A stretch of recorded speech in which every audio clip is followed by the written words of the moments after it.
Hello, everyone. Welcome to another episode of the Late Winner Show. Today, we're not talking about Premier League or any of the top six. We're moving south and we're covering the Ligue 1 today. I have a very special guest with us, with me, Jeremy McGann, who is the host of the former Farmer Corners FC podcast. Hi, Jeremy, and Hey, Rishabh. yeah. Do you mind just telling a little bit about yourself and your podcast as well? Sure. Thanks for having me first, Rishabh. I really enjoy what you guys are doing at the Late Winner Show.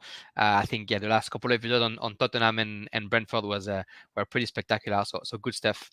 Thanks for having me. Yeah, look, I'm French as the accent might tell, and I'm based in Australia for just under 10 years, and I've always watched and followed Ligue 1 in my youth, being born in France, and also since I got to Australia. And about a year ago, as you mentioned, the Farmers Corners FC podcast started. At first, I was just wanted to talk about football and talk about the football that I love, which is French football. And I realized that there was not a lot of great English content about French football. So I decided to chime in, to put my 2 cents in. And obviously, my finger is very much on the pulse of French football because I've always followed it, and I know its history, and hopefully we're trying to see where it's going at. And I'm also a pretty massive Marseille fan, as you can tell maybe from that flag behind me, which is a flag from the 1990 year. So it's a nice little memorabilia piece that I brought back from home. So I've been in football all my life and in football media for maybe about a year here in Australia, and covering French football and writing about French football in English to try and make sure that our league, although I call my podcast the Farmers Corner, is not only known to be a farmer league, but what it really is, the league of talent, as we call it back home. I think the Farmers League is associated with a lot of leagues in Europe. So I wouldn't just go into France. Uh, you know, let's get started. I think we have a good packed up show today. We're going to cover at least the top six teams that finished in the last season. We're going to see what their expectations are. Obviously, a lot more attention will go to PSG this season as well, and in our podcast as well, obviously. But there's a lot more followers, and people want to know what PSG is doing and what PSG where will PSG end up this season, because obviously they were not able to win the Ligue 1 last year. They were beaten by Lille, and obviously they played today this Sunday, and they were not able to even beat Lille today in the Super Cup of France. They lost 2-1, but obviously Pochettino did not field the strongest team in that Super Cup. I guess, like, obviously players are still recovering from their exertion that ended last season, and obviously some of the major players were involved in the Euro competitions. Do you mind commenting a little bit on how the game panned out? Yeah, of course. Well, as you mentioned, Paris Saint-Germain didn't have their best team on. Marquinhos, Di Maria, Paredes, Sarabia, Verratti, Neymar were all on holidays. Mbappe isn't back with the first team squad yet, and Wijnaldum, one of their best recruit, was just on the bench. Sergio Ramos and Rafinha are also injured, so there's a lot of players that we are missing from Paris Saint-Germain. I think what we saw this morning was, a team who's getting ready for, let's be honest, the month of February, Paris Saint-Germain, and the team was already ready, which is Lille, because despite the fact that they lost their coach, Christophe Galtier, and also their star goalkeeper, Mike Maignan, the team in Lille hasn't changed much, and not a lot of players went far in the Euros or are in the Olympics. So the core of the squad was there, besides Renato Sanchez, maybe for Lille. So yeah, what we saw is a team that knows how to play together versus a team that might not play a lot of games together. If I can just say who was playing for Paris Saint-Germain this morning. So you had players such as Dina Ebimbe, Kalimuendo, Herrera, Kerrer, Diallo, that you might not see many times this season in Yeah. Ligue 1. So that might explain why the loss eventually. I think the one thing that is discussed quite heavily by pundits in France is that despite the fact that those players are not going to be the core player for Paris Saint-Germain in the game that matter, the lack of intensity and the lack of reactivity that we've seen in the Paris Saint-Germain side this morning is a little bit worrying. The Trophée des Champions has been won 8 times in a row by Paris Saint-Germain. Now it was theirs, and Pochettino is the first coach to lose it in 8 years. And Pochettino was already, I don't know if he's in trouble, but he hasn't Mhm. convinced at Paris yet. And so losing the Trophée des Champions, puts an extra coin in that little machine that people are wondering the impact that Pochettino will actually have for Paris Saint-Germain, because tactically we still haven't seen what we expect from Paris Saint-Germain. And this morning we talked about it a little bit offline. Was a pretty boring game. I mean, it's the fourth game of the season, so you don't expect marvels. But you had a Lille team who was keeping on from last year, solid defensively, a solid, Benjamin André in the middle, Burak Yilmaz up front, and José Fonte at the back. The vertebrae are here. Yeah. The strong core, and the strong core was there, and Paris Saint-Germain was just unable to even answer. The goalkeeper from Lille isn't great, and he wasn't really endangered anytime. I think only 3 shots on target for Paris. Yeah. Yeah. And besides that, that little lightning moment from Sheka just before halftime for the only goal of the game, not a lot happened. All kudos to Lille who win their first Trophée des Champions. Yeah. Yeah. Yeah. But for PSG, it's not an ideal start of the season. Yeah. Yeah, I think successive defeats for Lille in 1955 and 2011, and after that, I think they're able to win this. And what they did in the last 2 months, or actually in the entire season, when they won the Ligue 1, I think just tops it off to defeat PSG again, and take that and take another title off of them. So bad start for PSG, obviously, but then we obviously talked about like the players not starting. Obviously, I watched the game as well, but it was really boring. It really did not have any momentum, and the way I have actually seen, because I've seen Pochettino at Spurs, and the way he managed and the way he played at Spurs, or the way he played at Spurs, I think we still haven't seen that kind of play with PSG, even though he's still 6 months into the job, 6 or 7 months into the job, and he's still finding his rhythm. I think all these transfers that he's got, and we're going to dig deep into PSG in a little bit, that shows that he really needed those players, and he wants to put his authority that this is his team and this is how he wants to play. I agree, and I think the Pochettino that was brought to Paris Saint-Germain, the selling point was, look at what he did with Tottenham. Look at the genius behind Tottenham reaching the Champions League final. The linking play that he created between Kane and Son and all those players that have basically exploded thanks to Pochettino, and what he had done in Southampton just before. So I think we expected that in Paris Saint-Germain, and as you say, we're yet to see it. Paris Saint-Germain is a very particular context, and yeah, you gotta hope that he's going to make it happen eventually. Yeah. So as a quick update on or quick review on today's game between Lille and PSG, but let's dig a little bit deeper into PSG, because obviously they're probably again going to be the favorites to win the Champions League. One of the teams, obviously favorites to win and recapture the league title, and obviously all the couple of league the cup games that they play. I think the cup competitions that they play, again, they're going to be the favorites to win it all. Just with the additions that they've made into the team, I think they've got Donnarumma at the back. They've got Ramos. They've got Hakimi at right back. Wijnaldum in center midfield. What do you make of these transfers? And also, do you think that PSG has the squad to go and win it all this season? I think PSG has had the squad to win it all for probably about 6 years. Every single year they've made smart choices. They brought the right piece that was missing into their play to try and get to win the Champions League. back in 2013, I think it was, Thiago Motta, when he comes in, was that midfielder with character that Paris didn't have. Yes. And then, Ibrahimovic brought the experience up front, and then Cavani brought the goal scoring. They've always found the right player. Mbappe brought all his pace and all his young talent. Neymar obviously brought the stardom. So they've always made the right choices as far as building a team that is able to go all the way at the end.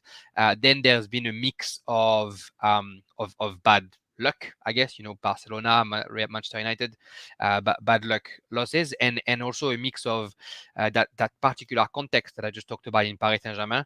I think is getting the better of the club sometimes. We expect them to win every single year, and the expectations that we have from Paris Saint-Germain in France, at least, is that they shouldn't win by a point. They should win by 20 points. The league should be over by match day 30 Much. because they Yep. have 3 times the budget as much as most of the teams in France. They have a budget that's probably equal to the Manchester United and the Real Madrids in Europe, and they have the firepower and the players that are supposedly the best in the world. Once they already have that, they just couldn't make it last year. Obviously, it's a bit of a fluke of a year. Paris Saint-Germain wasn't really able to recruit much. Tuchel, the message didn't really go through. A lot of players didn't play at the level you expect them to. A couple of injuries came into the way, and next thing you know, in Champions League, you had Diallo and Dagba and players that you don't expect to even play for Paris Saint-Germain thrown in the deep end, and we know how it ended. I think this year, I've rarely seen a transfer window as well managed as what Paris Saint-Germain has Yeah. done, because first, they almost bought no one. Hakimi is the only player that comes into a transfer. Sergio Ramos was free, Donnarumma was free, Wijnaldum was free. So that's a big, very, very important piece of business, and some smart business as well. And it's also players that were added almost anywhere where they needed someone. They needed somebody with character who can, help the team emotionally. I think football-wise, they're great. I think dealing with the emotions when it comes to the most important game, that game in Manchester City this season, the away game was just not managed properly. After Di Maria takes the red card, the whole team kind of lost their heads. And bringing a player like Sergio Ramos, who has one of the best work ethic in football in the world, who probably, with Cristiano Ronaldo, that's the two players that we can still think they can play at that level, at the age that they are. Bringing a player like this in a locker room that is already mainly speaking Spanish is a big plus for Paris Saint-Germain. And you don't need Sergio Ramos to play the 38 Ligue games and all the game in Champions League. You basically just will need him to be in form when comes the round of 16, the quarterfinal, the semi-final of the Champions League. So that's a big plus. Wijnaldum in the midfield is also something that Paris Saint-Germain was missing. They don't have any midfielder who can actually score goals. Verratti has been on and off, a lot of injuries and a little bit disappointing. Danilo Pereira wasn't a great buy last season. Paredes is on and off. Herrera isn't great. I think getting Gigi Wijnaldum, who's the captain of the Netherlands, is a great piece of business as well. Hakimi, they needed a right back. They found one. They need a left back because Bernat is only coming back from his ACL. They might get somebody else. What they need now, I think, is a striker, and we'll see what they do, because Icardi hasn't been great. But if Pochettino doesn't want to play with a striker, and if Mbappe stays and they use it as a false nine, then that would be great. The one little weird thing in the transfer window, I guess, is Donnarumma. You can't not take a player of this caliber when he's free. But if there's one position in the Paris Saint-Germain lineup that did not need an extra player, is goalkeeper. Keylor Navas has been one of the best goalkeeper in Europe for the past couple of seasons. And the reason why Paris Saint-Germain is even in the title race at the end of last year is Keylor Navas. The reason why they go so far in Champions League 2 years in a row is Keylor Navas. So getting Gigi Donnarumma in the middle, look, this is where you're going to test Pochettino's leadership. Are you able to get two great goalkeepers in the same team and manage their ego and manage game time and keep them both happy? I think that's a hard one poor Keylor Navas, it happened to him 3 years ago in Real Madrid when Zidane recruited Thibaut Courtois and he got Yeah. kicked out of Real Madrid, and then he played amazingly for Paris Saint-Germain. And now the same thing happened with him when they get Gigio. It'll be interesting to see how they manage that. But to come back to the original question, absolutely, it's a successful off season, and absolutely we expect them to finally win a Champions League. Even though my Marseille heart wouldn't love that. It'll be very good for French football to finally see a team that has so much money put in and so much hope for win the Champions League. Don't forget that next year is the World Cup in Qatar. Yeah. So the best publicity for Qatar would be to win the Champions League 6 months before their World Cup with Paris Saint-Germain. I think that's well put. The only problems, or the only the concerns that I have is too many recruitments, and you don't really know how they're going to gel.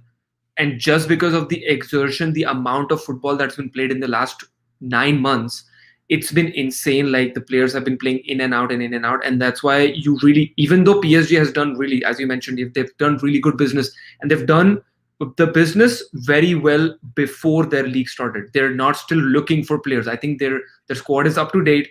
Their squad is ready to go, and starting next week they're going to start. They're going to start their league campaign.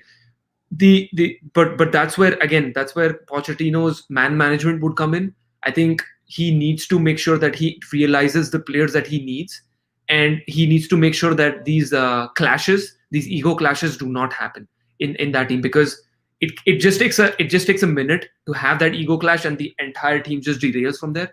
So in that case, I do think, again, the Donnarumma transfer, really, the dot makes sense to me, even though I heard a lot of people blaming Keylor Navas for that goal against Man City, the De Bruyne free kick, if you remember. A lot of people talking shit about Keylor Navas, that he should have been, like, it can go either way. I have different thoughts about it, but yeah, I'm not going to talk about that free kick. But I think that was one of the reasons that Donnarumma was brought in, but also there was a big reason that he was available on a free transfer. So I think that's one of the reasons. I mean, if a keeper like Donnarumma is available on a free transfer, you have to go for it. Like, there's no rhyme or reason to not go for him. So it doesn't really affect. But again, Pochettino needs to realize as to which keeper is the best that fits his system, and take it from there, I feel. And But you're right. You can't say no to Donnarumma, a meter 93. He's a giant. He's scary just because he's there. So you always have to say it. But you're right about Pochettino. And one more thing that's going to come into play, I think, is the rise of Mbappe. Given that he stays in Paris, which I think until the end of August there are going to be rumors about him staying or not. But yeah, given that he stays, he wants to be more than Neymar. And Neymar has been brought in as the star player, and there's a bit of backlash against Neymar, mainly in France, because last year he played, I think, 18 games. The year before, not many more. There's that. Every time there's Carnival in Brazil, weirdly enough, Neymar is injured and can't play in France. Whenever it's his sister's birthday, he's injured as well. So there's a lot of things where you expected Neymar to be Messi or Cristiano Ronaldo. Is not quite there, and obviously he hasn't won the Champions League with Paris. So there's been a little bit of chit chat going on against Neymar, and every coach that is brought in supposedly to make Neymar the player he's supposed to become. But now yeah, you got Mbappe, who is a star now, and who I don't know if you followed what happened at the Euro, but at the Euro he sort of made some waves within the French national team, where he said that he should be taking the penalties and he should be taking the free kicks, and try to impose himself instead of letting it happen by itself. To impose himself as the leader of a team when he's not 21. You know what I mean? So he's a genius. He's a yeah, great player. From the outside looking in, we're wondering in France, where is he going to go? How much humility is there in there? Is that confidence or arrogance? And again, it's going to be a headache for Pochettino to try and make sure that he gets the best out of those players. There's no question that Mbappe is dependable from Paris Saint-Germain. Paris Saint-Germain, if you have Mbappe, you have an extra 30 goals scored during the season without even looking at it. So him staying or leaving is going to be a big question. If he's staying, managing who's going to play up front and the system that you're going to play. If you're Pochettino, can you play your system and get all those players to adhere to your ideas, or are you going to have to do what Tuchel was doing, which is basically telling the defense and the midfield, play the way I say, and telling Di Maria, Neymar, and Mbappe, do whatever you want, Do whatever which you want. Exactly. in the end didn't work really well. The other thing, you're talking about Ligue 1 starting this weekend. The team that we've seen this morning or yesterday in Australia, it was this morning, PSG against Lille, is most likely the team that's going to start this weekend and maybe next with all those South American players on holidays. And a player that wants to be on the bench at Paris Saint-Germain, a team that is supposed to go all the way in the Champions League, needs to be at least in the intention, at least in the intensity, in the aggressivity, as good as the best player of Paris Saint-Germain. Football-wise and technique-wise, it's okay if they're not as good. But with the intention, we expect much better from anyone who's in that squad. And if they play the way they played this morning, I don't know that they're going to win against Troyes, who just been promoted from Ligue 2 on Friday night. Yeah. So a couple of quick questions for you. Would you prefer Donnarumma or Navas in goal? Right now, 100% Keylor Navas. Okay.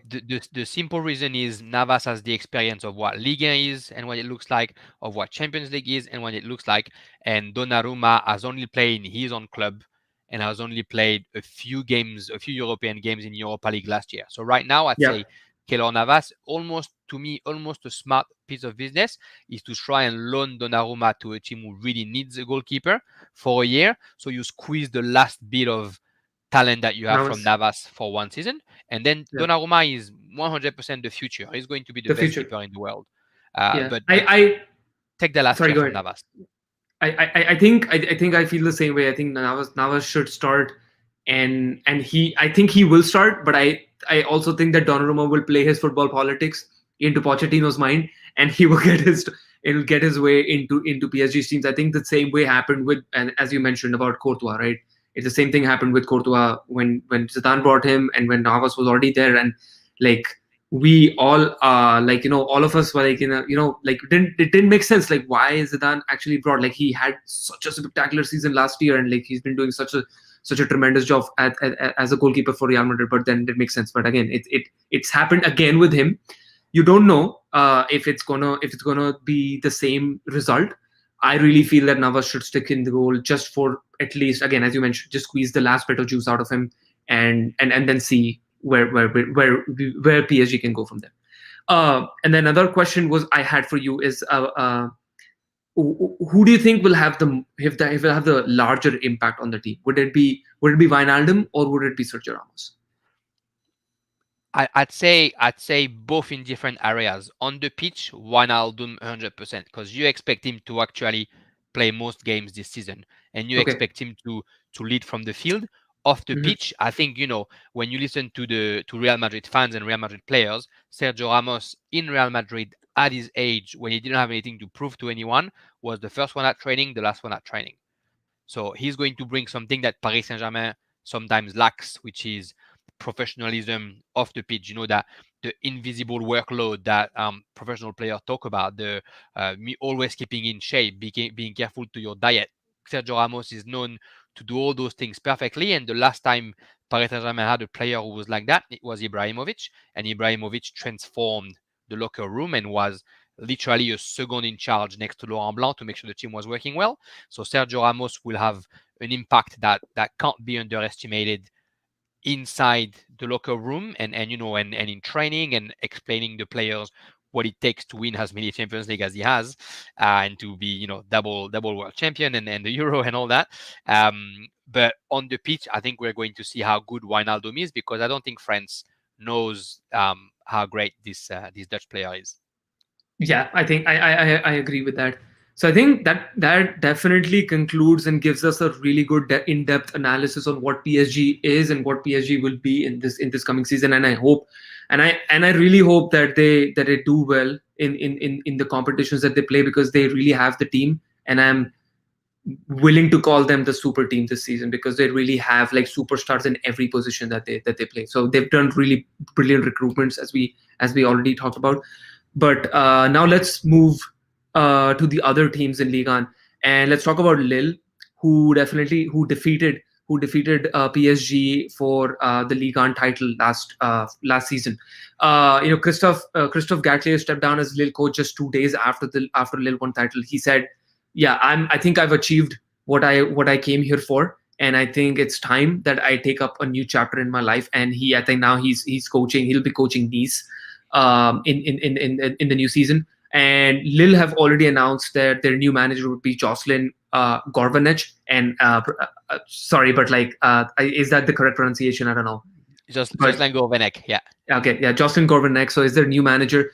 I think they actually wanted to. They were also actually recruiting Laurent Blanc, Lucien Favre, and Patrick Vieira as well. They all rejected the chance to coach the title-winning side that is, largely dismantled over the summer, owning, all the financial situations that was going on with the club. So that being said, we all know, and not only Lille, I think a lot of the French clubs are experiencing a lot of financial crisis, except obviously PSG. So we're not going to talk about PSG because they have like this oil money that they have. So what do you have to say about like what's happening in France, and why is this financial situation why is this financial struggles for all these teams happening, and why are they selling all these players, even though and Lille have already come public and said that we have a trouble with finances. That being said, they haven't really sold their players. I think the only two players that I remember is Sumare, and they have sold more players, but like the more influential players that they played in their squad is Sumare and Mike Magan, who departed the club Yeah. pretty much. Sorry. The day after as well. The day after the title, Maignan Exactly, left as exactly. well. Yeah, Yeah. exactly. So yeah, he departed as well. What do you think in terms of expectations from Lille this season, and about the financial crisis that the entire French league is actually experiencing? So to quickly touch on Lille, I think interestingly enough, for a team that just won the title, they're coming into this season without any expectations, because everyone think that Lille was only this good thanks to two persons, Luis Campos and Christophe Galtier. Luis Yes. Campos left early last season, and Christophe Galtier is now gone on the off season. When they recruited Jocelyn Gourvennec, even within the Lille fan base, there was a little bit of a bit of protest going on, because he's a coach that did really well with Guingamp, which was a small team in Ligue 1 at the time and is now in Ligue 2. And then when he went to Bordeaux with a bit more, I guess, a bit better player, a bit of a bigger scene. Unfortunately, he failed, and this seems that he hasn't coached. So there's a little bit of, I guess, a little bit of fear, a little bit of reserve as far as is he going to be good enough to coach Lille. That said, you said Maignan is gone and Soumaré is gone, but the rest of the Hmm. team is still here. And the only player that they're talking about maybe going is Renato Sanchez, and maybe either Jonathan Ikone or Jonathan Bamba. So they still have a lot of players there. It's a team that when Luis Campos built it, probably bought about, I think there was about 40 players under contract at one point. So they've recovered a lot of players that had been loaned over the year. Angel Gomez, you're a Manchester United fan. Angel Gomez was in the under 23 at Manchester United a couple of years back, and he's in Lille after being loaned to Boavista. Leo Jardim is back as a goalkeeper, even though he's not a great keeper. He's still there to replace Maignan. So Hmm. they have a lot of players. Going to the financial side of things, when Gerard Lopez, his name is the president, came and took over Lille. He brought Luis Campos with him, and very clearly, very openly, the Lille project was a a gigantic marketplace. They find players and they want to sell them three times the amount, and Luis Campos is here to facilitate that. We've seen Yep. Osimhen, Nicolas Pepe, Gabriel. All those players were sold to a great value. What happened in the background, though, is somewhere somehow Gerard Lopez didn't actually have that money. There was a bit of a situation with a credit company who was helping him, and then when he left Lille, he was fine, but the club was in huge debt, so they had to sell to try and get back afloat. Lucky for them, they have enough players to actually make the money they need to be okay. The rest of the league, you mentioned Paris Saint-Germain is not going to be in trouble, and Nice is not going to be in trouble because they're backed by Ineos and I can't remember his name now, but the billionaire from England. All Yeah. the other teams are in trouble because of the main issue that happened for the past couple of years, the TV rights in France. A couple of years ago, Media Pro, which is a Spanish company, had bought the TV rights in France for a record sum, which was over €1 billion, which had never happened in the past. And unfortunately, as soon as COVID hit, Media Pro said, actually, we can't pay that money. They had a contract that was going from 2019 to 2024. 2020 to 2024, excuse me. And after 2 trimester, they stopped paying, and then that money was gone. That money was obviously in every single club's checkbook for the end of the year. That's how much money we're going to get in TV rights, and so we're going to be okay. With that money gone, they had a hard time being able to close in on a positive situation, of course, unless they're owned by somebody who has a bit of money. Marseille has a bit of money. Bordeaux now has a bit of money. Rare are the club in that situation. Once the TV rights solution was resolved, so now it's been bought by Amazon. Hmm. It's been resolved at I think they sold 8 games for 250 million, so a quarter of what the French team They were getting. were getting. And Yep. now there's a second issue happening where Canal Plus and beIN Sport, who had another part of the TV right that they had paid 300 million for, don't want to pay that money anymore. From what you hear from the head of the NCG, which is the financial police in France, there's great chances that by the end of this year or the end of next year, a club of two from Ligue 1 will have to go into bankruptcy because Okay. it's been so bad, not having any supporters, not having any TV money. They said unless they got lucky and they find financial backers with a strong back, it's going to be really hard for some clubs. And I think, unfortunately, we're going to hear that this year that a club or two might have some really, really hard situations. The luck Yeah. that France will always have Yeah. is we find talents in our smaller leagues, we find Yeah. talent in our academies, we create a lot of talents, And and then we can sell them expensively. I think that is one of the reasons that I think they have announced that the number of teams in the league will be reduced to 20 from 20 to 18 in the 2023 season. Indeed. So right, yeah. They're going to do this, and that's going to help a lot to finish on the financial thing. Up Hmm. until this year, England was the savior of France because Yes. they were putting 15, 20, 25, 30 million on a player that sometimes wasn't worth it. Now with Brexit and with the change of laws that England isn't allowed to buy players, I can't remember the exact law, but unless they've been international or something like that, or above a certain age, it's a lot of money that is not going to go into the French clubs anymore, and this is a big worry for any club in Ligue 1. Yeah. But yeah. So you mentioned about Lille's expectations.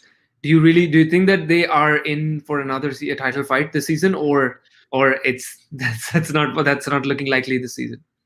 You hope so. I mean, if they keep their core, if they keep Jose Fonte and Sven Botman, who's looked after by who's sorry looked by Arsenal and Tottenham and Chelsea a little bit. If they Yeah. can keep those two, if they can keep Benjamin Andre in the middle, which is not going anywhere, he's not known enough outside of Ligue 1, and he's a Yeah. real strong Ligue 1 midfielder. Burak Yilmaz up front, who technically is not going anywhere either. If they keep this core, they have, they're not going to be in any trouble. They're not going to Yeah. be fighting for relegation. Can they fight for title? Last year was a perfect storm for Lille. No injury, winning the game that matter. A couple of lucky wins here and there against Marseille. They scored twice into injury time. Against Paris Saint-Germain, they always got the luck that Paris is not on top of their form. They didn't lose against Lyon. They didn't lose against Monaco. So they had good results. Whenever they were playing badly, they were still winning. It was a great season for Lille. They also won the title because Paris Saint-Germain lost 8 games. Paris Saint-Germain Yes. had never lost 8 games Eight until games. before last season under under Qatar, of course. Yeah. So can they be in the title contention? From now, right now, it doesn't look like it. We don't think that they can have another perfect season, and I don't think that Jocelyn Gourvennec can get the best out of his players the Yeah. way Galtier could. I could be wrong, but Paris Saint-Germain lost the league last year Yeah. more than Yeah. Lille won the league. So if this year Paris is at the level you expect, it's going to be hard for Lille. And we're going to talk about it after. Clubs like Monaco and Lyon are definitely, I think, just a little bit above Lille right now. Yeah, I think so too. I think so too. So I think that's very well put. So let's move to Olympique Lyon. Obviously, the biggest news is that Memphis Depay has left the club on free transfer to Barcelona, and I think they have Ikambi as well. Not clinical in front of goal, but can sorry, not clinical in front of goal, but can obviously create a lot of chances for their teams. Lyon has definitely been dreadful in the last even 20 years. Let's say they won 7 league titles in between 2002 to 2007, but obviously the rise of PSG and Monaco, and coming from Qatar, uh, you know this is obviously has derailed of whatever progress that they have been trying to make.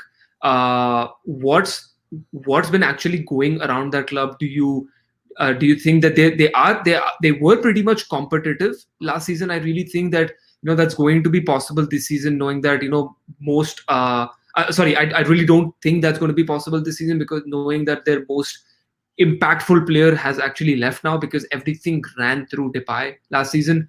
And they haven't really come up with a replacement as well. So what do you make as to of what do you make of Lyon's season this season? Like, are they going to be like, not title contenders, but are they going to be challenging enough for the other teams, which is going to be Monaco, Marseille, PSG, even Lille, who we just talked about? Do you really think that they have the team to challenge these teams? I think the most exciting thing in Lyon right now is their new coach, Peter Bosz. Peter I Bosch. think to talk about last season, Memphis Depay, 20 goals, 15 assists. Not a lot of players can bring you that many goals. So he's definitely a big loss. But last season, Lyon almost finished fourth despite themselves. They had a coach that Rudy Garcia is not the greatest coach, and that didn't have a very positive impact on Lyon, and yet they made it that high. You spoke about when Lyon was winning everything. When Lyon was winning everything, 3 or 4 of their core players were coming from the academy. If you look at the Mhm. team that played last season, there was not a lot of players that were coming from that academy who produced Benzema, Ben Arfa, Lacazette. A lot of great players have come from there. So Yeah. so I think that's where Peter Bosz is going to work mostly, trying to foster that talent. We're talking about Ryan Cherky, Maxence Kakere, young players that are slowly going up and are going to go there. To be honest with you, I actually really expect them to be contending for at least a Champions League position, simply because of the football ideas that Bosz has.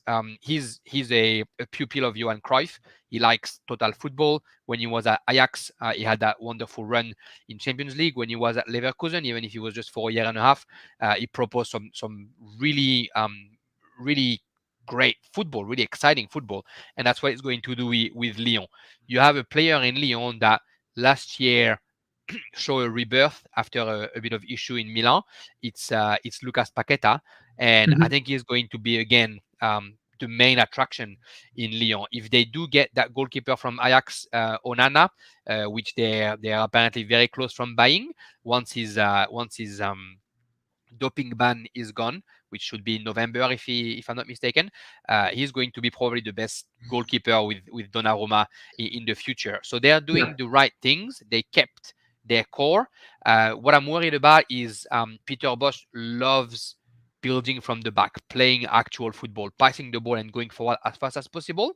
Right now, everywhere on the pitch, they have the player for that, except almost where it matters most, which is the central defenders. They have Denayer who can do that, and Marcelo who can't do that and will Yeah. never be able to do that. He's just a strong Yeah. defender. He's not a ball player. So if they solve this, and unfortunately they sold Andersen to Crystal Palace. If they had solved this and if they have a strong centre back coming in, then I think it's going to be one of the most exciting sides to see in Ligue 1 because Peter Bosz and Sampaoli and other coaches like Dall'Olio, for example, are going to be those coaches in Ligue 1 this season who are going to prone offensive football, spectacular football, and I would hope that the mayonnaise take, like we say in France, that the mix works and that this team understand what's expected of them, works hard, and shows that playing positive football and not only defensive Yeah. still brings some good rewards. Yeah, I mentioned about Depay not being there, and they haven't really able to fill that position as of now. The Peter Bosz, their new coach, is he's known for his offensive and attractive football, as you mentioned. He has the experience with youngsters as well, and even in Leverkusen, he played one of the players called Florian Wirtz, whom he gave a chance at the age of 16.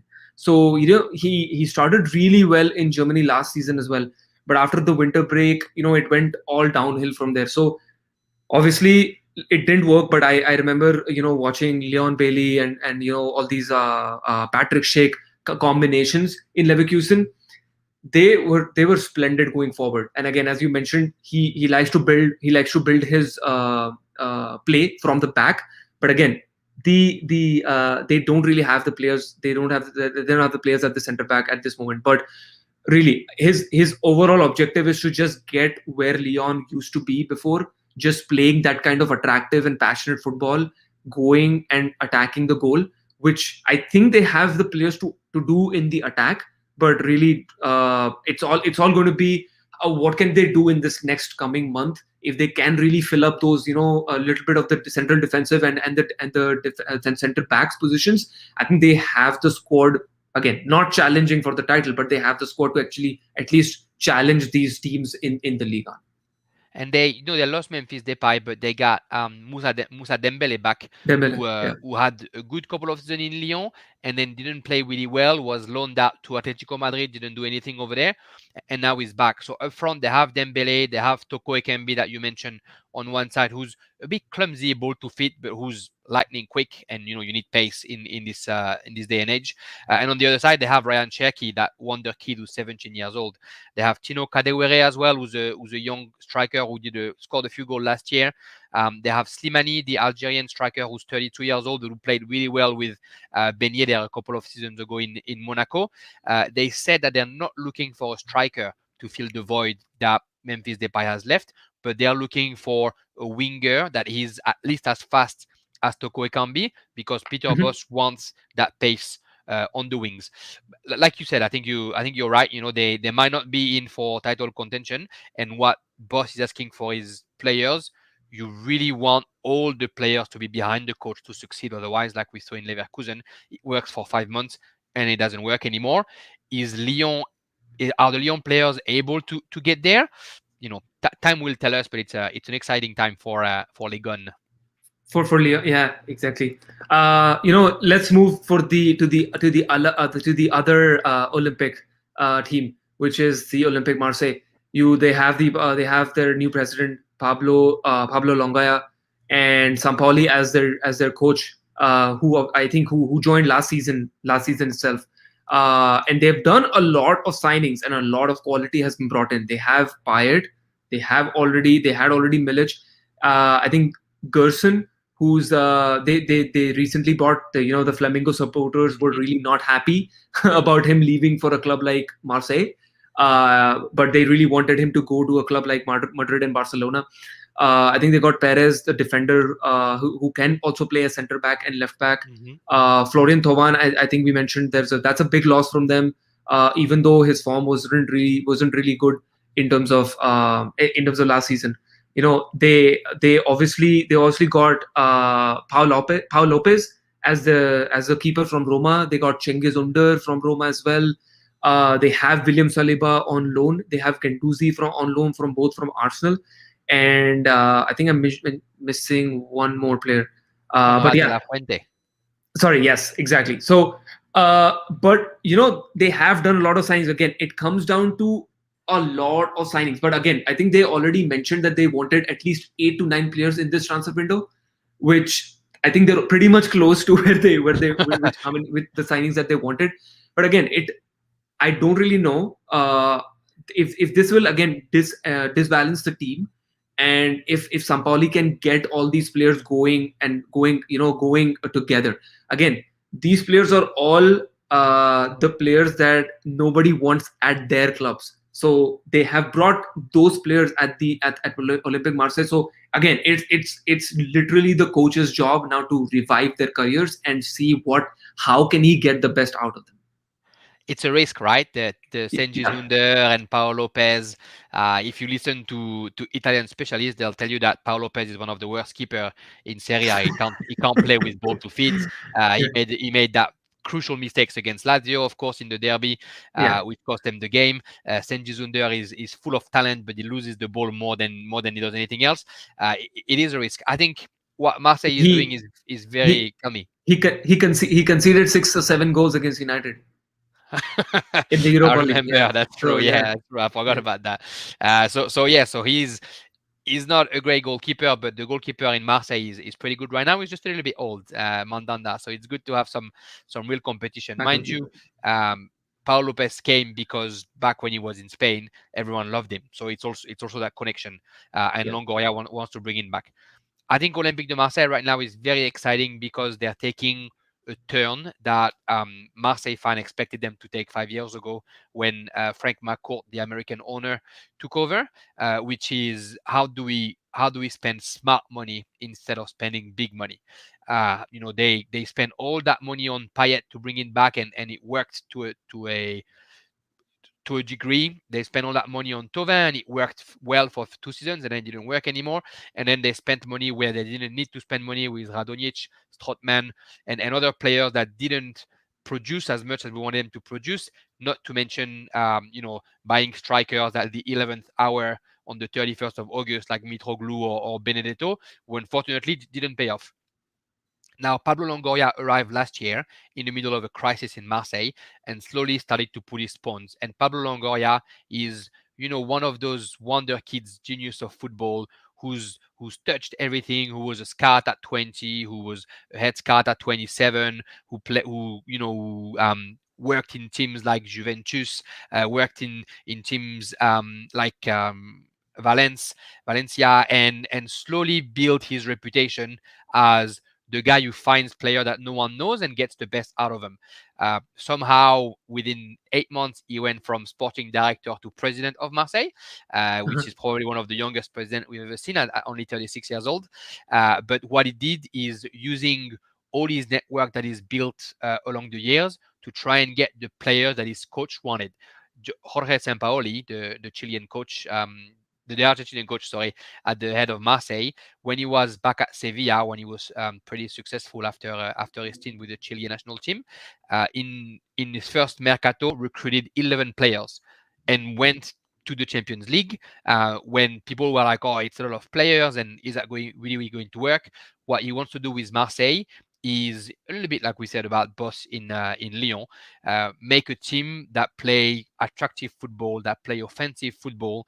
His favorite tactic is 3-2-4-1, which might sound weird if you don't see it in play, but that's how Marseille is going Yeah. to play this year. And they want 22 players that can play. So they want on each position, they literally want to double up every single position so they can figure out well in Ligue 1 as well as in Europa League. You mentioned Gerson, who's been one of the best midfielder in the Brazilian Championship for the past couple of years, which Yeah. is a bit of a steal for Marseille, but which, incidentally, will probably be the player that's going to be the hardest time to adapt to Ligue 1 because it's physical and it's a bit faster than Brazil. And then we got that bunch of players that needed a second chance. So that risk of getting Saliba, who wants to prove to Arteta that he's good enough. Gendouzi, who's known to be a hot-headed player and needs to calm down a little bit. But again, Yeah. Marseille is the kind of place that player like this love. Cengiz Under, who looks like he's the hair of Tovin, the left-footed, the dribble, the shot, the Yeah. same kind of player. Conrad de la Fuente, who I'm sure the American audience would know really well because he's one of those wonder kid from the US that was at La Yes. Yeah. Masia in Barcelona. So a lot of exciting talent is coming in. The most exciting talent in Marseille is Jorge Sampaoli and what he can do with his team. He's already turned around our best player, Dimitri Payet, who went from the ghost of himself last year to when Sampaoli came up, goal after goal, assist after assist. The preseason, I watched a couple of games. He looks like he's in top form. And when Payet goes, Marseille goes. He's a Yeah. genius. He should have had an amazing career. Somehow he gets lost along the way. He's known to be a little bit lazy. He's known to not look after himself good enough. If Sampaoli gets the best out of Payet, you're not going to worry about what Marseille is going to be. And the player I that we haven't seen coming back yet, who's going to make a big difference, is Arkadiusz Milik, who's one of the best strikers in Europe and who somehow Longoria managed to bring to Marseille, must say. and he wants to go to a bigger club. He wants the Juventus, he wants the Barcelona, the Real Madrid. So he's going to have to score a lot of goals to prove those teams that they should come after him. It's a very exciting season for Marseille. Yeah, I think you're bang on because I feel Payet's career, like I think when he was at West Ham, I think he was probably at his highest point, and we all felt that this is the time where he moves on to that that bigger clubs. But obviously he moved back to Marseille because he wanted to come back home, and I think Yeah, European Championships were 2021. coming Yeah. along in 2018, 2016. Sorry, and then so he just wanted to come back home and just wanted to like make sure that he is involved in the France team. Uh, Talking about Village, I think I agree with you. He is one of the good strikers in not I wouldn't agree with like saying that he's one of the best strikers in Europe. I think he still has a long way to go to call himself. But again, as you said, to call himself as the best striker in the world, I think he has to score a lot of goals. Again, he play again. I'm not going to compare the league, but again, if you play in a league where there is not a lot of competition, I think you expect him to score at least 20 goals every season.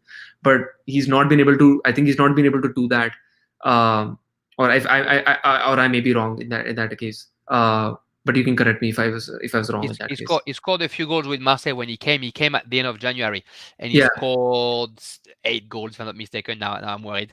yeah, He was on a roll in Napoli where he was like on the rise and only yeah, 25. yeah, And yeah, then with the contract dispute, they put him on the bench and they refused to play him.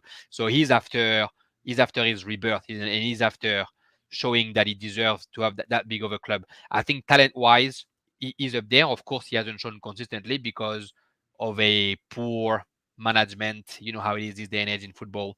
Whoever talks into your ear tells you to do something that maybe isn't in the best interest of your football career. yeah, But obviously, footballers grow as well, and hopefully for him, he'll make the yeah, right choices right now, and hopefully for yeah. Marseille as well. I definitely think Marseille is in good hands in terms of Sampaoli as the coach. I think he's I feel sometimes he's hot-headed, but I think he has a lot of passion for the game. I think he is up there, and he's going to come and shout at you. Like if you're not doing your job, he'll come and like just make sure that you know that you've made a mistake. So I think Marseille is in good hands. Definitely, I hope that they can go and challenge the bigger teams in Ligue 1. And now just concluding our podcast, let's move on to the last team, which Mhm. is Monaco. I think Monaco. I don't know again if you agree with me, but I think Monaco is probably the only team who is going to be the actual challenger to PSG this season. I think they have a splendid coach in Niko Kovac. I know like a lot of people have different thoughts about Niko Kovac because he was not able to perform the way he did in Bayern Munich. But again, Bayern Munich is definitely like a next level job. Well, obviously, but you look at his previous career. I think he was at Frankfurt. So yeah, Frankfurt. So if you look at what he did at Frankfurt and the move that he got from Frankfurt to Bayern again, and now that he's come back to Monaco and he's not actually coaching a team called PSG, which is the biggest team in the league, I think I think he has done a splendid job. I think right up until the last two games. I think they were involved in the Ligue 1 championship, which is a testament to him, like with the squad that he has. And obviously Monaco, when I think when sorry, what is his name, the Lille, Yeah. uh Uh, the Jardim? no, the Lille, Oh, the Luis Campos. Luis Campos. Yeah, sorry. Yeah. So the Luis Campos, I think he was responsible for that 2013 to 2016, when he brought all these Martial and Falcao and all these other people. I can't remember everyone, but he brought in a bunch of players where he transformed that team into legitimate champions, and I think they won. They defeated PSG as well at that, and at that one moment. So I think, and again he did it at Lille last season. So that being said, not a lot of additions again made to that team. A lot of the core people are still there. Golovin is still there. Fabregas is still there. Ben Yedder, who scored 22 goals and 9 assists in their last campaign. Kevin Volland is still there. Their defensive midfielder Orlean Tuchemi. Golovin is still there. Gelson Martins, Sofan Diop, Yusuf Fofana, all these players are still are all still with Monaco. Do you think that they have what it takes to challenge PSG this season? 100%. I agree with you. I think they are the team that is in the best position to challenge Paris Saint-Germain for a whole season. Niko Kovac last year was on his first year, and Yeah. the other guy that was in his first year last year was Paul Mitchell. Paul Mitchell was the sporting director behind the success of Red Bull, Mm-hmm. Salzburg, and Leipzig, Salzburg. and then he came to Monaco to build another project that was going to be successful. He started with Niko Kovac, and then he's making a lot of changes from the inside. I think last season it was a surprise that they did so well because they had issues defensively. The goalkeeper Lecomte wasn't the best. The defense, he changed a lot between Disasi, Badiashile, and Maripan, and at the end, Disasi and Maripan are the two that stayed. This season, they needed to reinforce one main position. It was the goalkeeper, and the connection with Bayern through Kovac worked well because they get You will. Alexander Nubel, who was the number two from Manuel Neuer, and who felt like he was good enough to challenge for number one, which is why he'd rather left than staying in Bayern and being number two. So it's a great addition for Monaco, and they don't need many more additions because, as you said, they kept their talent. Tchouaméni and Fofana have been standout in the midfield. Ben Yedder and Volland have created a very good partnership up front. Not a lot of teams will have two strikers over 15 goals at the end of the season. Sofiane Diop is an exciting young talent. Golovin is coming back into what we expected from him. I think it's really a team that is going to come into their self. You talk about, Marseille is adding a lot of players. Paris Saint-Germain is adding a lot of players. Monaco has added a goalkeeper. The rest of the team is the same. The coach is the same. The staff is the same. And they are just going to go on with what they did. The only issue for Monaco is going to be how do they react with the pressure of playing European football. Last year, there was no game midweek. It was only Ligue 1 games. This year, they're going to have to, how do you react to getting smashed against a Real Madrid or a Barcelona midweek, or the other way around? How do you react to giving the game of your life and winning against those teams on a Wednesday, when on a Saturday you have to travel to Brest or Metz or a team like this? Yeah. It's something that has cost a lot of teams in Ligue 1 in the past. It's something that obviously Niko Kovac has the experience of, knows how to deal with, and I'm sure will get his team around him to get there. But it's a team that scores a lot of goals, that plays some exciting football, that conceded a lot of goals as well. So they had a bit of work to do defensively. It looks like this year is going to be a very good year for Monaco. They have stability. They don't have any money issue because they're not actually Yeah. French, being in their little principality. They have a lot of players, and there's a couple of players that they've recruited and that didn't really put forward yet, and they are going to grow. The main one that I'm thinking about, his name is Crépin Diatta, who was recruited from Bruges last year. A very exciting winger who played a few games and got into himself, but in Belgium the year before he had a very, very good season. I think if you add this firepower to who they already have, Monaco is going to do some damage this season. I think that's again, that's well put. I really think I really think that they are the only team this season that are going to challenge PSG. So again, as you mentioned in the start of the episode, that PSG are going to start with the same team that they started today. So if actually Monaco can start well, and 3 games in the season, 3 games, 3 points, and if it happens to be that PSG are not able to win their first couple of games, they already have a 6 point gap, and they just should be able to build their momentum already from there. But That's what yeah, happened last year, right? Paris Saint-Germain lost exactly. their two first game, The first two and then games, at the end of the exactly. day, if they had 6 extra game, they were champions. So Yeah. 100%. So, yeah, I think that concludes our podcast. Definitely, I think there's a bunch of other things that we can talk about. I think sorry, but I missed one. One of the members was the Troy. So I guess I know Jeremy wanted to just touch on that as well, because they have been recently promoted to the Ligue 1, and they're back again with the City Foundation Group. So Jeremy, go ahead, please chime in on that. Yeah, of course. I think it's exciting to see the City Football Group coming into Ligue 1. So as I'm sure every football follower knows, the City Football Group, who has Manchester City, is buying teams everywhere in the world. So New York in the US, Melbourne in Australia, they got Yokohama in Japan. I think it's Mumbai in India. A lot of players are back. A lot of teams, sorry, are backed by City Football Group. It's interesting to see them coming into French football. They came in early last year.